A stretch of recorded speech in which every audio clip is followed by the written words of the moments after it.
বন্ধুরা, আজকে আমরা তিনজন চলে গেছিলাম কোথায় সেটা অবশ্যই বলবো। তার আগে দেখো, রাস্তায় প্রচুর ভিড়, প্রচুর লোক। কেন ভিড়, কিসের জন্য ভিড় অবশ্যই বলবো বন্ধুরা। তো দেখো কিসের জন্য ভিড় হয়েছে আমি বলছি। এখানটায় হয়েছে রক্তদান শিবির। তো এটা হচ্ছে আমাদের অঞ্চল, ঝড়খালি অঞ্চলের যে হাই স্কুল আছে সেই হাই স্কুল মোড়ের মাঠ, স্কুলেরই মাঠ। তো এখানটায় হচ্ছে রক্তদান শিবির হয়েছে, সেই জন্য এত ভিড়।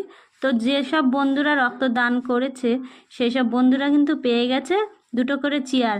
আর সেই উপলক্ষে হয়েছে ফুটবল খেলা, ওই জন্য এত ভিড়, প্রচুর লোক হয়েছিল, তাই আমরাও একটু দেখতে চলে গেছিলাম।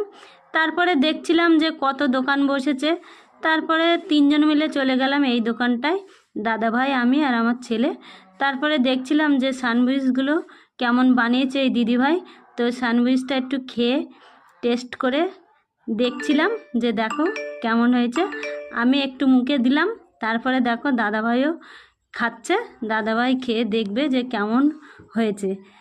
তারপরে যাই হোক, মোটামুটি হয়েছে। তারপরে চলে গেলাম, আবার বাড়ির দিকে রওনা দিলাম। তারপর দেখছি সবাই কী সুন্দর খেলছে আর প্রচুর ভিড়, দেখে খুব ভালো লাগছে। তারপরে শহীদনগর বাজারে চলে গেলাম, আমার ছেলে 3টে আইসক্রিম খাওয়ালো, কারণ ঝড়খালি